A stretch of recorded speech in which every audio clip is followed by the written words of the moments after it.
Get ready to be inspired by the great things happening in rural education. The Rural Scoop will bring you new ideas and innovative solutions. We'll dive into education issues and we'll highlight what's working in your rural communities. You'll hear from a variety of educators, administrators, professionals, and others who will provide relevant and engaging content in each episode. And now, for a special episode recorded at the Arizona Rural Schools Association Conference, here's your host, Ty White. All right. So first question, and I've been doing this to break the ice all day, help make people relax. Would you sort of tell our listeners, what's your name? What are you here? Why did you decide to come to the Resilient Rural ARSA Conference? My name is Erick Francis. I'm an author, an educator, and presenter. I've written a few books. I'm a Solution Tree author, which has a booth here. My most recent two books are what's called Deconstructing Depth of Knowledge, which takes it as a concept, language, and framework for teaching and learning. And my newest one is called Inquiring Minds Want to Learn, where basically you use questioning not just to assess, but also activate, advance, and augment learning. One of the reasons why I came up here for the AZ Rural Association Conference is because I believe very strongly about rural education here in Arizona and the opportunities that you guys could have. I used to work at the State Department here at ADE, and I also know most of the conferences where they're held. They're either held in Maricopa County or in Phoenix, that urban center, or they're held down in Tucson, or possibly, maybe one here in Flagstaff or one here in Prescott. But that takes a lot for you guys to have to drive all the way there. So what I really wanted to do is to bring, the professional development here more so to the rural communities where you didn't have to feel like you had to drive 5 hours or 6 hours to get someplace. I should be the one. And that's the thing where I talk about have PD will travel or have professional learning PL and will travel. And that's something actually I really wish I could do more in the rural communities here in Arizona, where coming in, provide professional learning, provide continuous learning. I enjoy visiting the small towns and really trying to help out and give back because, the education system here in Arizona, they made me a teacher and I believe it has a lot of potential, but you just need more access and you need more availability to you guys. Okay. Is this your first time at the ARSA conference? It is. What's been your biggest takeaway so far? Really a lot of the dedication that I see a lot of the leadership having here, a lot of the dedication to succeed, the believing in the kids, the believing that all kids can learn and all kids can succeed. I think that's the greatest thing to see, that you see a lot of committed leaders and even though they don't have much to work with, they believe that they can work with what they have and make kids excel.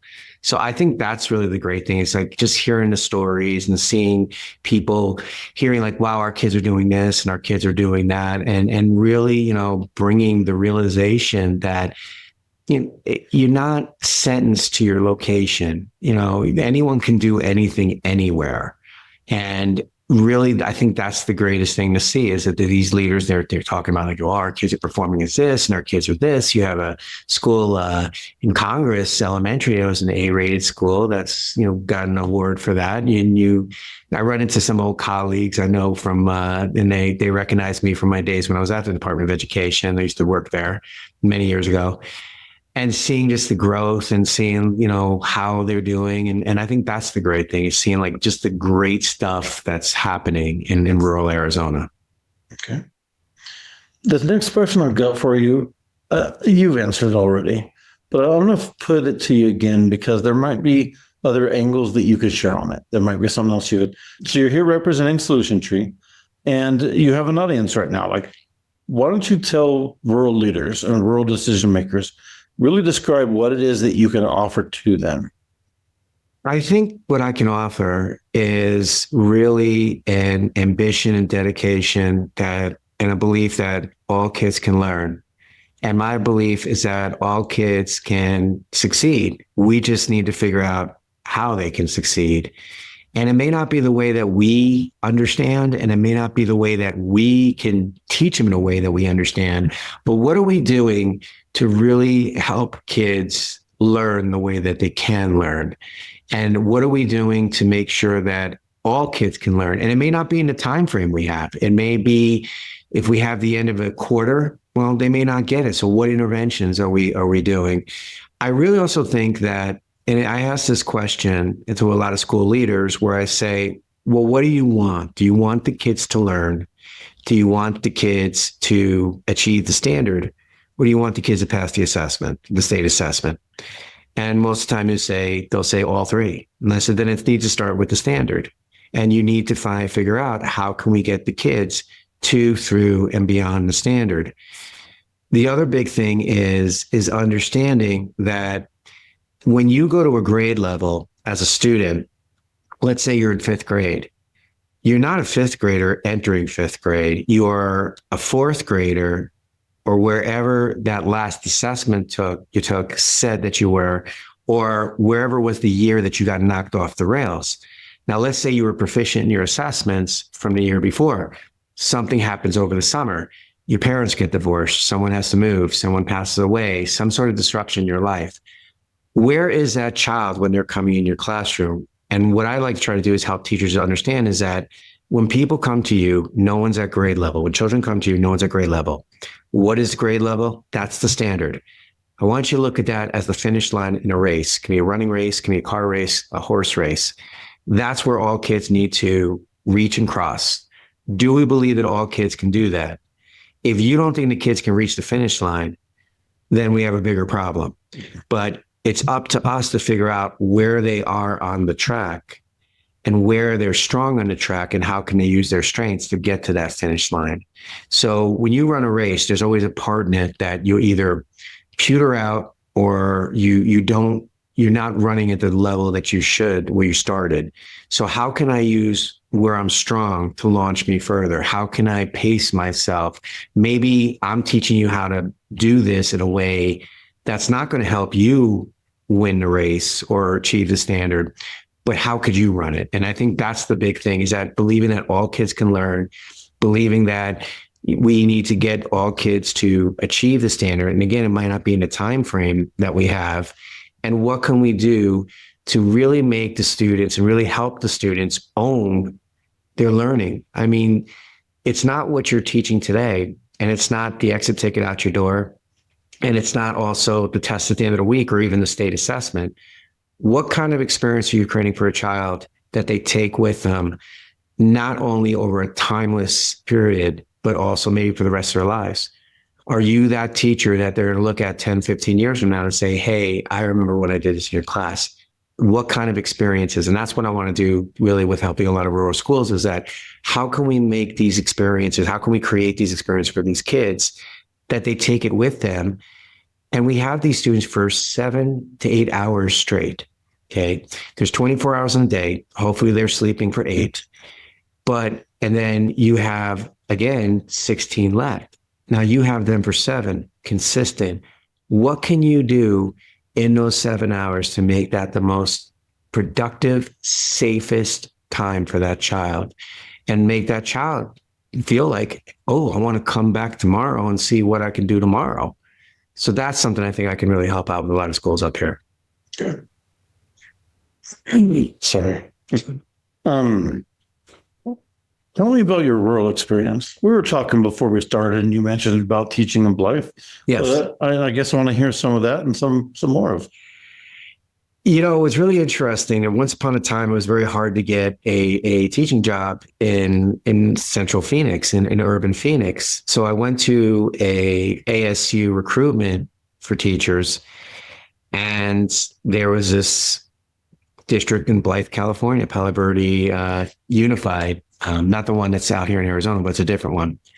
And yeah, come to Blythe.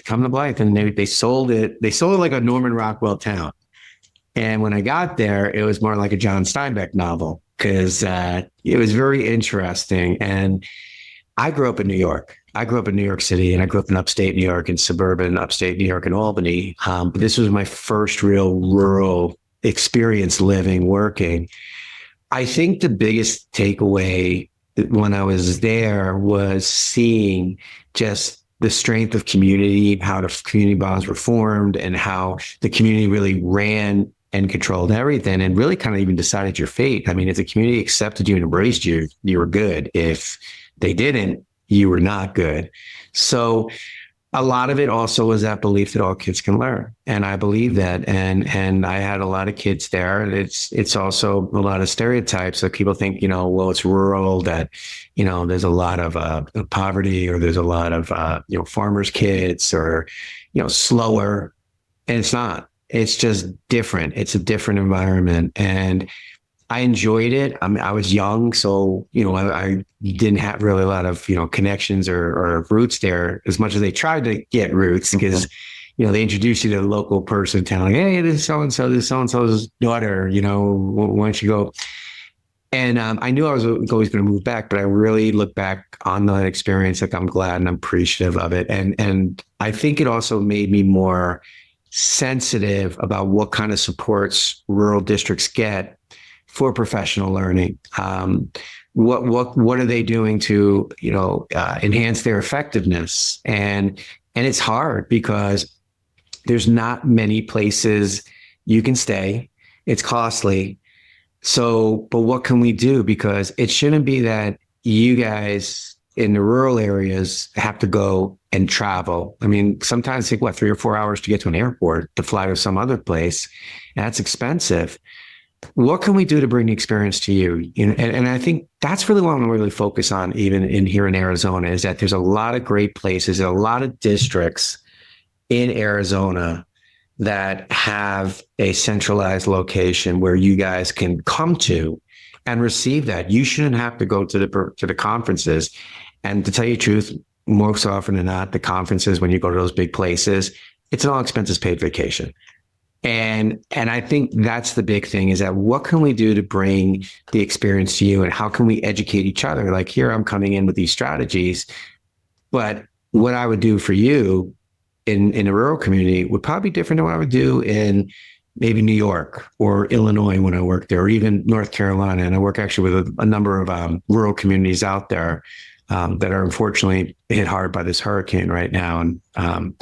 And it's just a whole different thing. But what can we do to work together? It shouldn't be that someone with professional development does a swoop in like Superman. They're not a savior, they're a collaborator. So, and if someone says, you don't know my kids, well, you tell me about your kids. Do you believe your kids can do this? And sometimes you'll hear the surprising answer, like, well, this is hard for our kids. Well, yeah, but this is the race they have to run. This is what they have to do to succeed. If you don't believe the kids can succeed, then we're already putting the cart in front of the horse. We need to believe that all kids can succeed, and we need to look at that. And I think sometimes we need some guidance, support to say, okay, what could I do? And I like to compare teaching to kind of like being a soldier. You get all this training to be a soldier, but then all of a sudden the explosions are happening all around you, and then they're firing live ammunition at you. You're on the beach of Normandy. I'm sorry, but the stuff you learned in basic training is just out the window. And sometimes you need someone who's the outsider, who can kind of look at it from an objective lens, an unbiased lens, but also have the courage to say to superintendents and boards, hey, this is not working. And I know this is hard to hear, but this is not working. What can we do? Or not even say it's not working, but how's this working? Working great for who? Working great for me. Well, how's it working for the kids? Fine. All of them?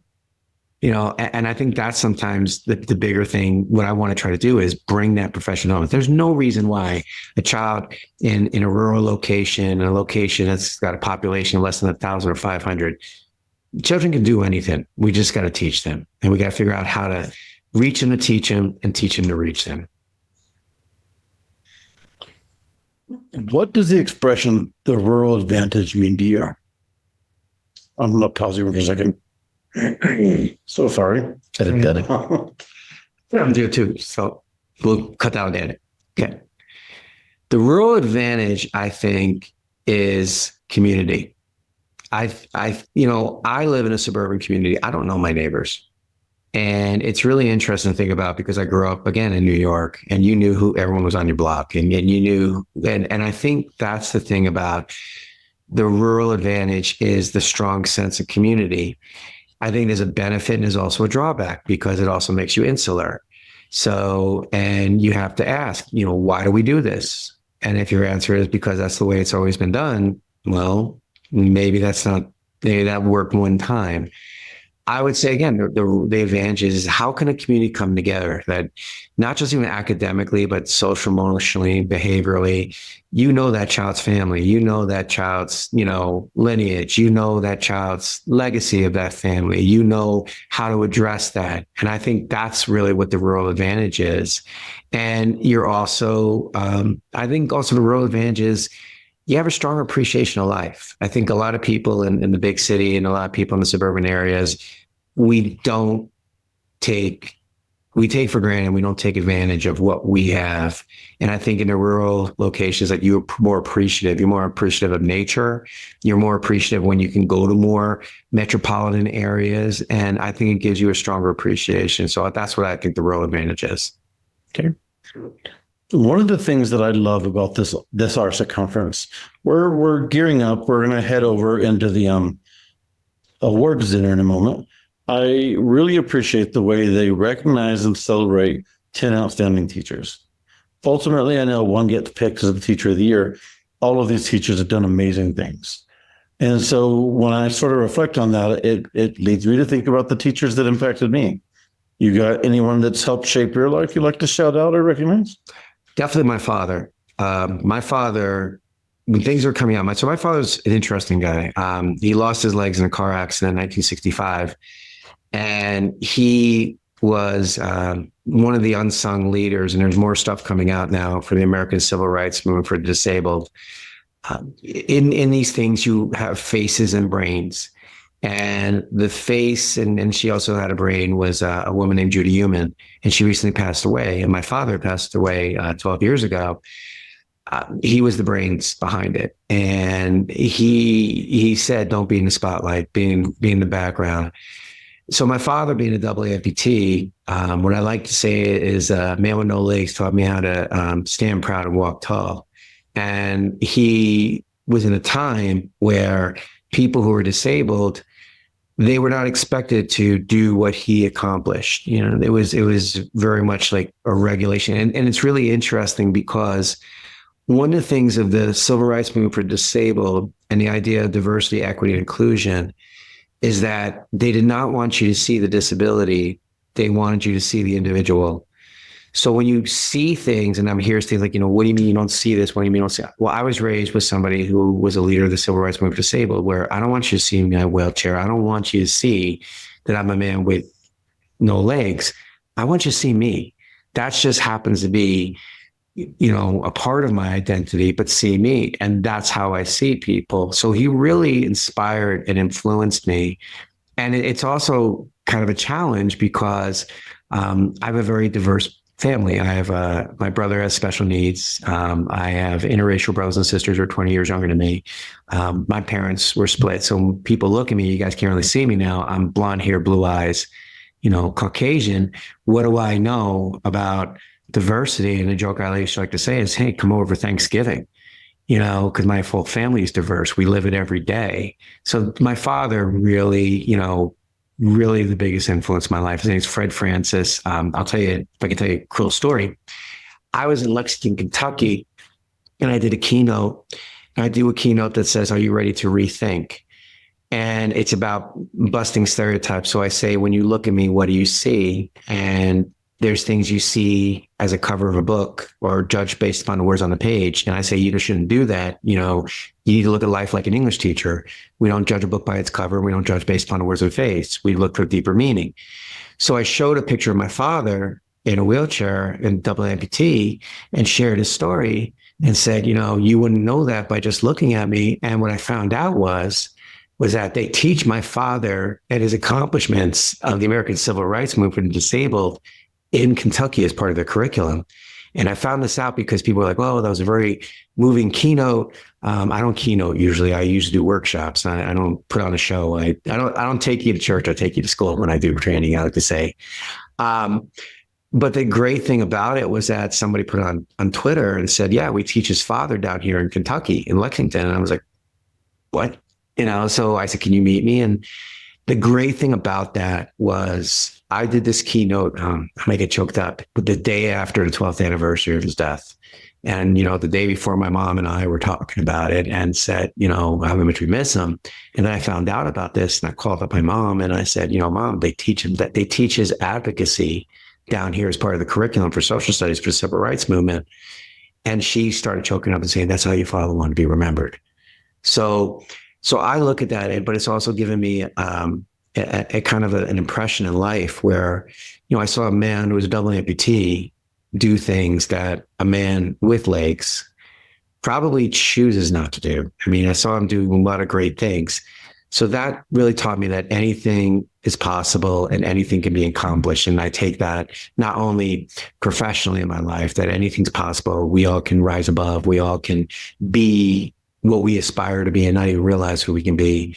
But also, we can also become people that are great and do great things. And I take a lot of that from my dad. So that is the biggest inspiration for me. So you've had a history. You've worked at the Department of Ed. You've worked in multiple states. You've really got a big network out there. If you probably know someone who ought to be here at this conference, what would you say to help convince them that this is where they can spend their time, their resources next year? They ought to join us. I'm going to be very honest with you. There has to be a why to be here. The unfortunate thing sometimes when you do this as a business, the why you do it is more for opportunity than giving back, than service. And what I try to do is I try to make it more service oriented. And why you would come here is, what can you do to give back to this community? What can you do to give back to these small towns? What can you do to be to address and handle and maybe even resolve some of the situations there? It has to be purposeful. It should not be opportunistic. And really, and I'll admit to you, there's some people who will say, "Oh, that's too remote. I'm not going to go there." And that's just not the right attitude. Is that you're here to help people, you're here to help kids. And sometimes even as someone who's a professional development provider, writes books, you're kind of going into a different area. It's kind of like similar when I went to work for the State Department. It's like, now I wasn't education, now I was government.